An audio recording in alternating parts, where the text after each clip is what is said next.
friends, welcome to English Mithra and welcome to a FAQ session. ഇന്ന് നമ്മൾ നിങ്ങളുടെ കുറച്ച് ഡൗട്ട്സ് എടുത്തോണ്ട് വന്നിട്ടുണ്ട്. ആസ് യൂഷ്വൽ നമ്മൾ ഭയങ്കര ഡിസ്റ്റൻസ് ഇരിക്കുന്നത്. അതെ, എനിക്ക് മറ്റേ ഇതിലിരിക്കുമ്പോൾ ഭയങ്കര അടുത്തായിരുന്നു. ഓക്കെ, അപ്പം എന്തായാലും നമുക്ക് സെഷനിലേക്ക് കടക്കുന്നതിന് മുന്നേ ആയിട്ട് ഞാൻ കഴിഞ്ഞ ദിവസം ഒരു coat വായിച്ചായിരുന്നു. The most important thing to do in one's life is not to interfere in someone else's life. കിടക്കാച്ചല്ലേ? അടിപൊളി. എന്നാൽ നമ്മുടെ ജീവിതത്തിൽ നമുക്ക് ചെയ്യാൻ പറ്റുന്ന ഏറ്റവും ഇമ്പോർട്ടൻ്റ് ആയിട്ടുള്ള ഏറ്റവും നല്ല കാര്യം എന്താണെന്ന് വെച്ചാൽ ബാക്കിയുള്ളവരുടെ ജീവിതത്തിൽ ആവശ്യമില്ലാതെ ഇടപെടാതിരിക്കാം. അത് പക്ഷെ ഭയങ്കര പ്രയാസമുള്ള കാര്യമാണ് അല്ലേ? അല്ലേ?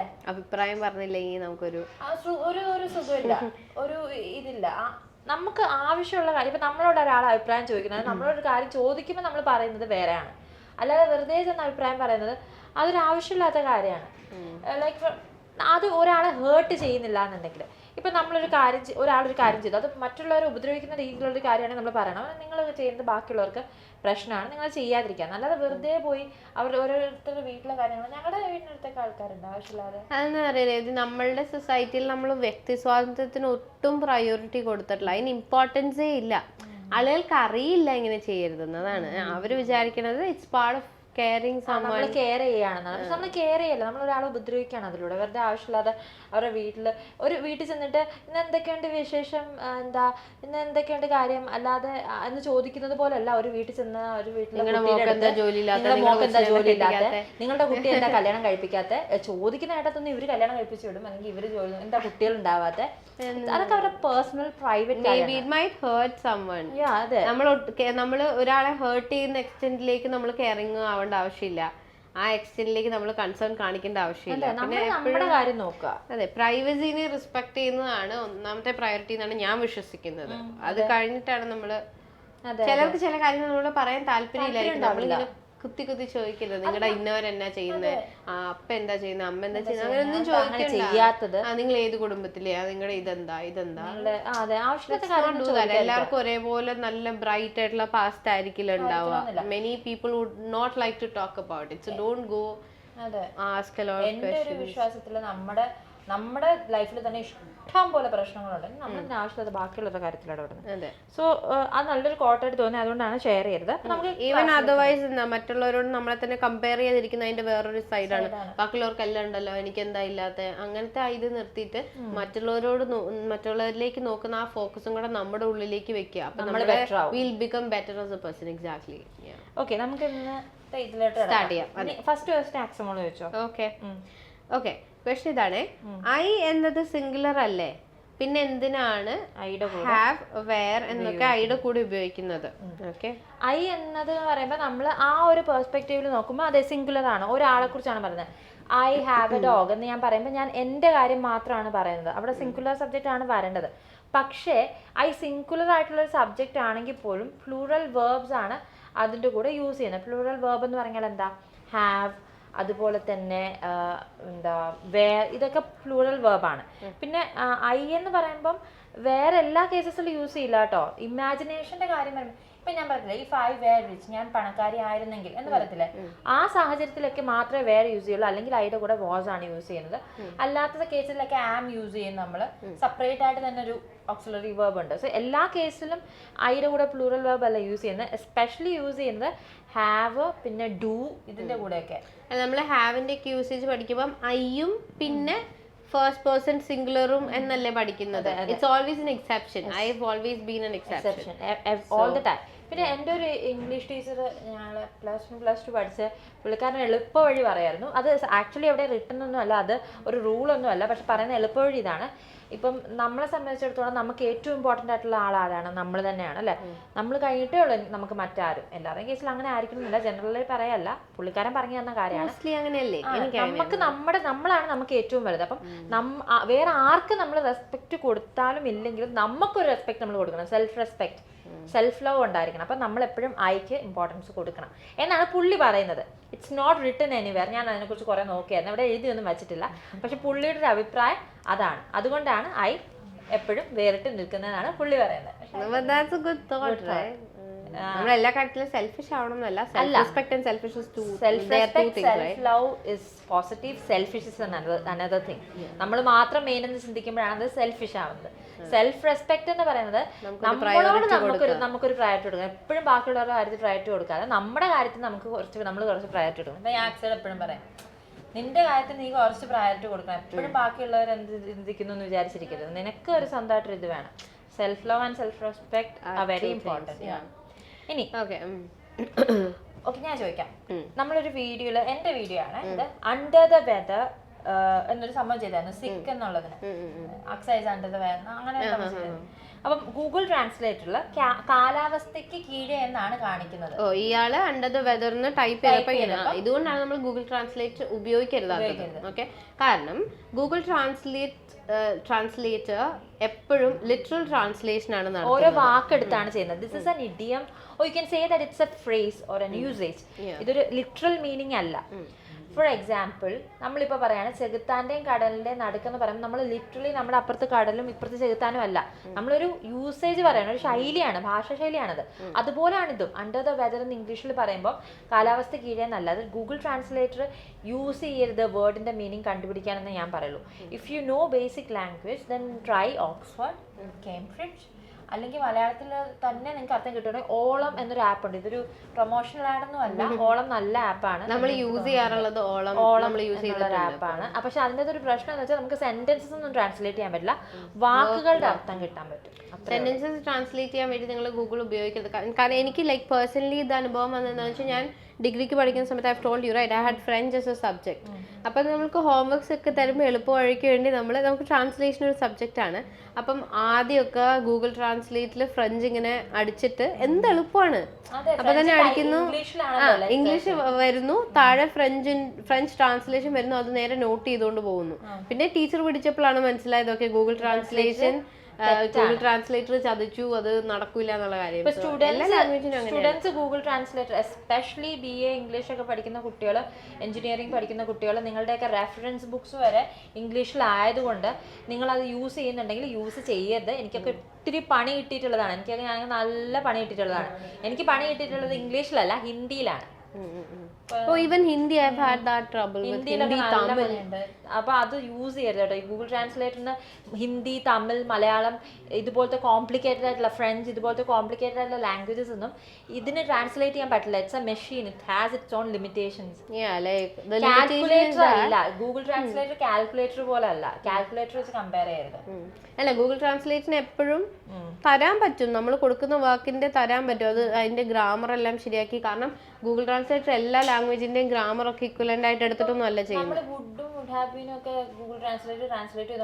എല്ലാം സെയിം മീനിങ് അല്ലല്ലോ, ഡിഫറൻസ് ഉണ്ട്. That is how it is programmed. You cannot use it for translation purposes. Yes. Not correct translations, just literal translation ഒക്കെ മതി എന്നുണ്ടെങ്കിൽ ഡെഫിനറ്റ്ലി. പക്ഷെ ചിലത് വായിക്കും നമുക്ക് തന്നെ ചിരി വരും ഗൂഗിൾ ട്രാൻസ്ലേറ്റിൽ ചിലത് ഇട്ടിട്ട് വായിക്കുമ്പോൾ. So don't use that for your complicated ആയിട്ടുള്ള സെന്റൻസസ് കാണുമ്പോൾ ഗൂഗിൾ ട്രാൻസ്ലേറ്റർ മെഷീനാണ്. അപ്പോൾ അവർ ഓരോ സെയിം നോക്കുമ്പോൾ it doesn't make any sense. അപ്പോൾ ഓരോ വാക്കുകൾ എടുത്ത് ട്രാൻസ്ലേറ്റ് ചെയ്യും. So don't depend on that. ഇനി ഞാൻ ചോദിക്കുന്നത് ഐ വുഡ് ഡു ഇറ്റും ഐ വുഡ് ഹാവ് ഡൺ ഇറ്റും തമ്മിലുള്ള ഡിഫറൻസ് എന്താണ്? ഇദ്ദേഹം എല്ലായിടത്തും ഈ ഡൗട്ട് ചോദിച്ചിട്ടുണ്ട്. പക്ഷെ I replied him like many times. അപ്പം എല്ലായിടത്തും നിങ്ങൾ ഒരിടത്ത് ഡൗട്ട് ചോദിച്ചിട്ടുണ്ടെങ്കിൽ ദാറ്റ്സ് മോർ ദാൻ എനഫ്. വീണ്ടും സെയിം ഡൗട്ട് 1 മണിക്കൂർ വ്യത്യാസത്തിൽ എല്ലാ വീഡിയോയുടെയും താഴെ ഇടണം എന്നില്ല. I have seen it and I replied, but ഞാൻ ഒന്നുകൂടെ മെൻഷൻ ചെയ്യാണ്. സോ ഐ വുഡിൻ്റെ ഒരു ഇത് എന്താണെന്ന് വെച്ചാൽ, യൂസേജ് എന്താണെന്ന് വെച്ചാൽ ഇൻറ്റൻഷനാണ്. ഫ്യൂച്ചറിൽ ഇന്ന കാര്യം ചെയ്യും എന്നുള്ള intention. I would do it എന്ന് പറയുമ്പോൾ നമ്മൾ ഫ്യൂച്ചറിൽ ഇന്ന കാര്യം ചെയ്യാൻ നമുക്കൊരു താല്പര്യമുണ്ട്, നമ്മുടെ ഒരു ഇൻറ്റൻഷൻ കാണിക്കാൻ വേണ്ടിയിട്ടാണ് അവിടെ വുഡ് യൂസ് ചെയ്യുന്നത്. പിന്നെ ചില കേസിൽ ഇഫിൻ്റെ കൂടെ നമ്മൾ ഹൈപ്പോത്തറ്റിക്കൽ ഇമാജിനേഷൻ ഒരു ഇമാജിനേറ്ററി കാര്യം സംസാരിക്കാൻ വേണ്ടിയിട്ട് വിൽ യൂസ് വുഡ്. ഓക്കെ, അപ്പം അതാണ് വുഡിൻ്റെ ഒരു യൂസേജ് എന്ന് പറയുന്നത്. വുഡ് ഹാവ് വരുമ്പോഴത്തേക്ക് ഇറ്റ്സ് അബൌട്ട് പാസ്റ്റ്. അതായത് ഒരു സംഭവം നടന്നതിന് ശേഷം നമ്മൾ അതിനൊരു അതിനൊരു വേറൊരു സിറ്റുവേഷൻ നമ്മൾ കൊടുക്കുകയാണ്. ഇപ്പോൾ ഉദാഹരണത്തിന് ഇപ്പം ലൈക്ക് ഒരു പരിപാടി നടന്നു, എനിക്ക് പോകാമായിരുന്നു, ഞാൻ പോയില്ല, എന്നെ വിളിച്ചില്ല, അതുകൊണ്ട് ഞാൻ പോയില്ല. അപ്പോൾ പരിപാടിയൊക്കെ കഴിഞ്ഞു. അപ്പോൾ ഞാൻ ഓൾട്ടർനേറ്റീവ് സിറ്റുവേഷൻ പറയാണ്, നീ വിളിച്ചിരുന്നെങ്കിൽ ഞാൻ വന്നേനെ. If you had called me I would have come. അപ്പോൾ അവിടെ സിറ്റുവേഷൻ കഴിഞ്ഞാൽ അതിനൊരു ഓൾട്ടർനേറ്റീവ് പാസ്റ്റ് കൊടുക്കുകയാണ് നമ്മൾ. അങ്ങനത്തെ സിറ്റുവേഷനിലാണ് നമ്മൾ വുഡ് ഹാവ് മെയിൻ ആയിട്ട് യൂസ് ചെയ്യുന്നത്. കമ്പയർ ചെയ്ത് പറയുന്നതുകൊണ്ട് പറഞ്ഞത്. അപ്പോൾ അതാണ് ഇതിൻ്റെ ഡിഫറൻസ് എന്ന് പറയുന്നത്. ഓക്കെ, ഇനി ഞാനല്ലേ ചോദിക്കേണ്ട അക്സമോളെ, ഫ്യൂ എന്നുള്ളത് സ്കൂളിൽ ഞാൻ പഠിച്ചത് ഒന്നുമില്ല എന്നാണ്. ഒന്നുമില്ല എന്നാണ്. Few is equal to nothing എന്നാണ് ഈ കുട്ടി സ്കൂളിൽ പഠിച്ചത്. അത് ശരിയാണോ? നത്തിങ്ങിന് വേറെ ഒത്തിരി, ഒന്നുമില്ല എന്നുള്ളതിന് നമുക്ക് വേറെ ഒത്തിരി ഇംഗ്ലീഷ് വേർഡ്സ് ഇല്ലേ. ഫ്യൂ എന്നുള്ള വേർഡിന്റെ അർത്ഥം തന്നെ കുറച്ച് എന്നുള്ളതാണ്, കുറച്ചെങ്കിലും വളരെ കുറച്ചെന്നുള്ള അർത്ഥത്തിൽ. ഐ ഹാവ് ഫ്യൂ ഫ്രണ്ട്സ് എന്ന് പറഞ്ഞാൽ എനിക്ക് ഒന്നോ രണ്ടോ ഫ്രണ്ട്സേ കാണത്തുള്ളൂ, അതിൽ കൂടുതൽ കാണത്തില്ല. പക്ഷെ there is also a usage called a few. Okay, a few would mean കുറച്ചുണ്ട്. വളരെ കുറച്ചെന്നുള്ളതാകുമ്പം ഫ്യൂ എന്ന് പറയുമ്പോൾ സം എന്നുള്ള ഒരു മീനിങ് ആണ്. ഒരു നെഗറ്റീവ് യൂസേജ് ആയിട്ടാണ് ഫ്യൂ യൂസ് ചെയ്യുന്നത്. For example, I only have few friends. എനിക്ക് വളരെ കുറച്ച്, it's close to nothing. അധികം ഫ്രണ്ട്സ് ഇല്ല എന്നല്ലേ ക്ലോസ് ടു ഒരു എനിക്ക് അധികം ഒന്നും ഇല്ല എന്നുള്ള രീതിയിലാണ് നമ്മൾ ഫ്യൂ യൂസ് ചെയ്യുന്നത്. ആ ഫ്യൂ എന്ന് പറയുമ്പോൾ പിന്നെയും കുറച്ച് പോസിറ്റീവ് ആണ്. അധികം ഇല്ല, പക്ഷെ എന്നാലും കുറച്ചുണ്ട്, സം എന്നുള്ള അർത്ഥത്തിൽ. ലിറ്റിൽ അതിന്റെ വ്യത്യാസം അതുപോലെ തന്നെ, exactly the same. Okay, next ഞാൻ ചോദിക്കട്ടെ. നീ ഇന്നലെ വരാമെന്ന് പറഞ്ഞിട്ട് എന്താ വരാത്തത്? ഇതിനെ നമുക്ക് എങ്ങനെ ഇംഗ്ലീഷിലേക്ക് ട്രാൻസ്ലേറ്റ് ചെയ്യാൻ പറ്റും? ഇങ്ങനെ പറയാം, why didn't you come yesterday after telling me that you would? നീ ഇന്നലെ വരാമെന്ന് പറഞ്ഞിട്ട് എന്താണ് വരാതെ? why didn't you come yesterday? എന്തുകൊണ്ട് വന്നില്ല? after telling me that you would, നീ വരുമെന്ന് പറഞ്ഞിട്ട് എന്തുകൊണ്ട് വന്നില്ല? ഓക്കെ, സോ അതാണ് അതിന്റെ ഒരു എക്സാക്ട് ട്രാൻസ്ലേഷൻ. അതാണ്. പല രീതിയിൽ നമുക്ക് ചോദിക്കാം. Why didn't you come yesterday? You told me that you would come. Right. അങ്ങനെയും പറയാം. So then becomes two separate sentences. അത് ഒരു സെന്റൻസ് ആയതുകൊണ്ടാണ് ഞാൻ ഇങ്ങനെ ചോദിച്ചത്. ഇനി എന്റേതാണ് ഇത്. കുറച്ച് ഹോം ആൻഡ് ഹൗസിന്റെ ഡിഫറൻസ് എന്താണ്? അറ്റ് ഹൗസ് കറക്റ്റ് ആണോ അല്ലയോ? ലൈക്ക് അറ്റ് ഹോം എന്ന് പറയുന്നില്ല, അറ്റ് ഹൗസ് എന്ന് പറയാൻ പറ്റുമോ? ഇല്ല, അങ്ങനെ ഹോം ഹൗസ് ആദ്യം ഡിഫറൻസ് പറയാം. ഹൗസ് എന്ന് പറയുന്നത് ഒരു ബിൽഡിംഗ് ആണ്. ഓക്കെ, ഇപ്പം ലൈക്ക് ഫോർ എക്സാമ്പിൾ നമ്മൾ പാർലമെന്റ് ഹൗസ് എന്ന് പറയത്തില്ലേ, it's A building. Okay, house for sale എന്ന് പറയും. Nobody says home for sale. കാരണം ഹോം എന്ന് പറയുന്നത് നമ്മുടെ ഒരു ഫീലിംഗ് ആണ്, അതൊരു കോൺസെപ്റ്റ് ആണ്. ടുഗദർനെസ് കാണിക്കാനും ഒരുമിച്ചുള്ള harmony. For example, India is my home. You can say India is my home because I think home is a concept. അല്ല, മലയാളത്തിൽ പറയുമ്പോ വീടും കുടുംബം എന്ന് നമ്മൾ പറയത്തില്ല. എന്റെ കുടുംബം is my home. ഓക്കെ, എന്റെ വീട് is my house. പക്ഷെ നമ്മൾ ഹോമിനും ഞാൻ എന്റെ വീട്ടിൽ പോകാന്ന് പറയുമ്പോൾ ഗോയിങ് ഹോം എന്ന് പറയും. നിങ്ങൾ അത് വെച്ച് കൺഫ്യൂസ് ആവരുത്. എല്ലാ ഹൗസും ഹോം ആയിരിക്കണം എന്നില്ല. എല്ലാ ഹോമും ഹൗസ് ആയിരിക്കണം എന്നില്ല. When I say that my country is my home, this is my home, India is my home എന്ന് പറയുമ്പോൾ ഇന്ത്യ എന്റെ വീടല്ല. India is my home. It's a feeling. കുടുംബം, വീട് എന്നുള്ളൊരു ഫീലിംഗ്. ഹൗസ് എന്ന് പറഞ്ഞ ഒരു ബിൽഡിംഗ് മാത്രമാണ്. ഓക്കെ, ഇപ്പൊ നമുക്ക് പറയാം English Mitra is a home, is a second home to us. Exactly.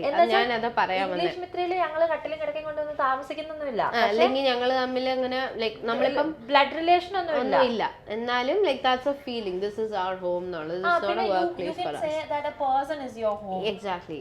അങ്ങനെ പറയാം. I feel home with you എന്നൊക്കെ നമ്മൾ കേട്ടിട്ടില്ല. പറയല്ലേ. പിന്നെ ഒരു പാട്ടുണ്ട്, ഹോം ബൈ ചേഞ്ച് എന്ന് പറഞ്ഞൊരു ആർട്ടിസ്റ്റിന്റെ ഒരു പാട്ടുണ്ട്. So my home has beautiful ice എന്നൊക്കെ പറയുന്നുണ്ട്. Talking about his wife, I believe. So അവരെ കുറിച്ച് പറയുമ്പോൾ my home has beautiful ice, it is short in height എന്നാണ് ലിറിക്സ് വരുന്നത്. So he is talking about someone special, maybe his boyfriend, maybe his girlfriend, someone special, or his husband or his wife. അപ്പം അത് ഒരു വ്യക്തിയാണ് അവിടെ home. So home can be a place, a thing or a building. But house is just a building, it's not a feeling. Okay, അതാണ് സംഭവം. At house എന്ന് പറഞ്ഞ് ഞാൻ ഇതുവരെ at someone's house, like I am at Aksa's house, അല്ലെങ്കിൽ I am at my house, അങ്ങനെ, അല്ലെങ്കിൽ I am at the house, അങ്ങനെയും നമുക്ക് I'm at the house എന്ന് പറയാം. ബട്ട് അറ്റ് ഹൗസ് ദയോ ആരുടെങ്കിലും പേരോ പ്രൊണൗണോ ഇല്ലാത്ത ഒരു ഹൗസിനെ കുറിച്ച് ഞാൻ കേട്ടില്ല. അറ്റ് ഹൗസ് എന്നുള്ള യൂസേജ് ഞാൻ അങ്ങനെ കേട്ടിട്ടില്ല. മേ ബി അറ്റ് ഹോം ഉണ്ട് കേട്ടോ. അറ്റ് ഹോം ഉണ്ട്, but there is no at house. Okay, so next one, engine off ചെയ്യരുത്. ഭയങ്കര തമാശ കേട്ടോ. എൻജിൻ ഓഫ് ചെയ്യുക എന്ന് ഞാൻ വായിച്ചിട്ട് ഞാൻ താഴെ turn off the engine of എന്ന് കൊടുത്തത്. അത് കഴിഞ്ഞിട്ട് പിന്നെ ഞാനിപ്പോ നോട്ട് എഴുതി എടുത്തപ്പോഴാണ് എൻജിൻ ഓഫ് ചെയ്യരുത് കാണിച്ചത്. So do not turn the engine off, അല്ലെങ്കിൽ do not turn off the engine, do not turn the engine off. അതാണ് ബെറ്റർ. ഓക്കെ, ഇനി അടുത്തത് എന്താ ഞാൻ ചോദിക്കണേ? രേവതിയോ? ഓക്കെ, പ്ലീസ് റിവേർട്ട് ബാക്ക് എന്ന് പറയുമോ? എന്ന് പറയൂല. കാരണം റിവേർട്ടിന്റെ മീനിങ് എന്താ? റിപ്ലൈ ബാക്ക് എന്നാണ്. അപ്പൊ നമ്മളവിടെ റിഡൻഡൻസി ആയി പോകും when you say please revert back എന്ന് പറയുമ്പോഴത്തേക്കും. സോ പ്ലീസ് റിവേർട്ട് എന്ന് പറഞ്ഞാൽ മതി. Please revert to me, reply തരൂ എന്നുള്ള അർത്ഥത്തിലാണ്. മീനിങ്ങിൽ ഓൾറെഡി ബാക്ക് ഉള്ളതുകൊണ്ട്. ഓക്കെ, ഞാൻ ചോദിക്കട്ടെ, ഗെറ്റിംഗ് സ്റ്റാർട്ടറിന്റെ മീനിങ് എന്താണ്? First question. Okay, getting continuous ടെൻസിന് ശേഷം എന്തുകൊണ്ടാണ് സ്റ്റാർട്ടഡ് എന്ന ടെൻസ് വരുന്നത്? Oh, okay okay okay okay, getting സ്റ്റാർട്ടഡിൽ ഗ്രാമാറ്റിക്കലി നിങ്ങൾ നോക്കേണ്ട കാര്യമല്ല, ബിക്കോസ് ഇറ്റ്സ് നോട്ട് എ സെന്റൻസിൽ വരുന്നതല്ല, it's a usage, it's an idiom. അപ്പോൾ അവിടെ past tense present tense literal meaning എടുക്കേണ്ട ആവശ്യമില്ല, ഇറ്റ്സ് എൻ ഇഡിയം. അതുകൊണ്ടാണ് ഗെറ്റിംഗ് സ്റ്റാർട്ടഡ് എന്ന് വരുന്നത്. ഗെറ്റിംഗ് സ്റ്റാർട്ടഡിന്റെ അർത്ഥം എന്ന് വെച്ചാൽ എന്തെങ്കിലും തുടങ്ങി കൊടുക്കുക, അല്ലെങ്കിൽ തുടങ്ങി വെക്കാം. Let's get started with the work, നമുക്ക് വർക്ക് തുടങ്ങി വെക്കാം അല്ലെങ്കിൽ തുടങ്ങാം എന്നുള്ള അർത്ഥത്തിലാണ് ഗെറ്റിംഗ് സ്റ്റാർട്ടഡിന്റെ മീനിങ് വരുന്നത്. ഓക്കെ, സോ അതാണ് മീനിങ്. ഇഡിയംസിന്റെ കേസസിലും ഫ്രേസസിന്റെ കേസസിലും ഗ്രാമർ അങ്ങനെ ഉദാഹരണത്തിന് ഇപ്പൊ നമ്മൾ പറഞ്ഞില്ല, ചെകുത്താന്റെയും കടലിലെ നടക്കുന്ന പറയുമ്പോൾ ലിറ്ററലി നമ്മൾ ചെകുത്താന്റെയും കടലിലെ നടക്കുന്നതല്ലോ നിൽക്കുന്നത്, നമ്മൾ അതൊരു യൂസേജ് ആയിട്ടല്ലേ പറയുന്നത്. അതുപോലെയാണ് ഇഡിയംസ് എന്നൊരു ഭാഷ ശൈലിയാണ് ഇഡിയം എന്ന് പറയുന്നത്. ചെകുത്താന്റെയും കടലിലെ നടക്ക് ഐ തിങ്ക് ഞാനത് പേഴ്സണൽ ലൈഫിൽ ഇപ്പൊ ഒത്തിരി യൂസ് ചെയ്യുന്നുണ്ട്. ഞാനും വിചാരിക്കും ഈ വീഡിയോയിൽ തന്നെ 3-ാമത്തെ പ്രാവശ്യം കൊണ്ട് പറയുന്നത്. സോറി കേട്ടോ, എവിടെ തെറ്റി എനിക്കറിയത്തില്ല. ഇത് കുറെ നാളായിട്ട് സ്റ്റക്കാണ് മനസ്സില്. ഞാൻ വീട്ടിൽ വിളിച്ചപ്പോഴും അങ്ങനെ എന്തൊക്കെയോ പറഞ്ഞു. അപ്പൊ അച്ഛൻ എന്നോട് പറഞ്ഞു, നീ ഇതെപ്പോഴും ഇങ്ങനെ പറയുന്നത് എന്താന്ന് ചോദിച്ചു. എനിക്കറിയില്ല കേട്ടോ എവിടെ നിന്നും അത് കിട്ടിയിട്ടുണ്ട്. Sometimes that happens right. നമുക്ക് എന്തെങ്കിലും ലിറിക്സ് ഒക്കെ കിട്ടിക്കഴിയുമ്പോൾ നമ്മുടെ തലേന്ന് പോകാതിരിക്കത്തില്ല. അതുപോലെ എവിടെന്നെങ്കിലും കേട്ടപ്പോൾ സ്ട്രൈക്ക് ചെയ്തിട്ട് പോകാതായിരിക്കും. തല്ലുമാലയുടെ ഓല മെലഡി ഇല്ലേ, അതാണ് ഇപ്പൊ ഞാൻ എപ്പോഴും പാടിക്കൊണ്ടിരിക്കുന്നത്. എപ്പോഴും ഇത് തന്നെ പാടിക്കൊണ്ടിരിക്കുന്നത് എന്താന്ന്. Okay, this is the last question, right? You were supposed to ask me this question. നിന്നെ കുറിച്ച് ഒരു വിവരവുമില്ലല്ലോ. I haven't heard about you for a while, or I haven't heard about you for a long time. നിന്നെ കുറിച്ച് ഒത്തിരി ആയല്ലോ കേട്ടിട്ട് അങ്ങനെ പറയാം. I am not getting you എന്നൊക്കെ പുള്ളിക്കാരൻ കോമന്റിൽ തന്നെ അയച്ചിട്ടുണ്ടായിരുന്നു. ബട്ട് അങ്ങനെ നമ്മൾ യൂസ് ചെയ്യില്ല കേട്ടോ. നിന്നെ കിട്ടുന്നില്ലല്ലോ എന്നുള്ള അർത്ഥത്തിലടാ, അങ്ങനെ നമ്മൾ യൂസ് ചെയ്യാറില്ല. നമ്മൾ അങ്ങനെ മലയാളത്തിൽ യൂസ് ചെയ്യുന്നത് ലിറ്ററലി കിട്ടുമല്ലോ ആളെ, നമ്മളങ്ങനെ യൂസ് ചെയ്യാറില്ല. അപ്പം I have not heard about you, I have not heard anything about you for a while, where have you been, I thought you were dead എന്നൊക്കെ ചോദിക്കാം, ചത്തുപോയെന്ന് വിചാരിച്ചു. സോ അങ്ങനെയൊക്കെ യൂസ് ചെയ്യാം. Yeah, that's it. അപ്പോൾ നമ്മൾ 10 ക്വസ്റ്റ്യൻസും കവർ ചെയ്തു. ഓക്കെ, വൈൻഡ് അപ്പ് ചെയ്യാൻ സമയമായി. So okay friends, thank you for watching the video. സമയം എടുത്ത് നിങ്ങൾ വീഡിയോ കണ്ടതിന് താങ്ക് യു. പിന്നെ ആൻഡ് ഓൾസോ എന്തായിരുന്നു പറയണ്ടേ, ചാനൽ സബ്സ്ക്രൈബ് ചെയ്യുക.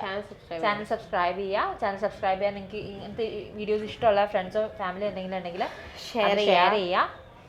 പിന്നെ അതുപോലെ തന്നെ നിങ്ങൾ ഇംഗ്ലീഷ് പഠിക്കാനായിട്ട് താല്പര്യപ്പെടുന്നുണ്ട് എന്നുണ്ടെങ്കിൽ യു ക്യാൻ ഗോ ഫോർ അവർ കോഴ്സിൻ്റെ ഡീറ്റെയിൽസ് ഇറങ്ങുന്ന ഒരു ലിങ്ക് ഞങ്ങൾ വീഡിയോയിൽ കൊടുത്തിട്ടുണ്ട്. ആ ലിങ്കിൽ ക്ലിക്ക് ചെയ്യുക, കോഴ്സിൻ്റെ ഡീറ്റെയിൽസ് കളക്ട് ചെയ്യുക. നിങ്ങൾക്ക് ആപ്റ്റ് ആയിട്ടുള്ളൊരു കോഴ്സാണ്, നിങ്ങൾക്ക് പറ്റുന്ന രീതിയിലുള്ളൊരു കോഴ്സാണെന്ന് പറഞ്ഞാൽ അഡ്മിഷൻ എടുക്കാവുന്നതാണ്. ഓക്കെ, അത് നിങ്ങൾക്ക് പറ്റുന്നില്ല, നിങ്ങൾക്കത് ഒട്ടും ഇതായിട്ടുള്ള രീതിയിലായിട്ട് തോന്നുന്നില്ലെങ്കിൽ you don't have to take admission. നിങ്ങൾക്ക് പറ്റുവാണെന്ന് തോന്നുകയാണെങ്കിൽ മാത്രം അഡ്മിഷൻ എടുക്കുക. Join our family. പിന്നെ അതുപോലെ തന്നെ പിന്നെ വേറെ ഒന്നുമില്ല. അടുത്ത വീഡിയോയിൽ കാണുന്നത് വരെ this is Revathi Krishnan and X Abraham signing off from English Mitra. Thank you and have a great day. Bye bye. English Mitra WhatsApp വഴി നൈസായി ഇംഗ്ലീഷ് പഠിക്കാം. ഇഷ്ടമുള്ള സമയത്ത് ഏതു പ്രായത്തിലും കട്ട സപ്പോർട്ടുമായി പേഴ്സണൽ ട്രെയിനർ, 1-to-1 ട്രെയിനിങ്. തിരഞ്ഞെടുക്കാൻ ബേസിക്, ഇന്റർമീഡിയറ്റ്, അഡ്വാൻസ്ഡ് എന്നീ ഓപ്ഷനുകൾ. നിങ്ങൾക്കും പഠിക്കേണ്ടേ? ഉടൻ കോൺടാക്ട് ചെയ്തോളൂ ഇംഗ്ലീഷ് മിത്ര.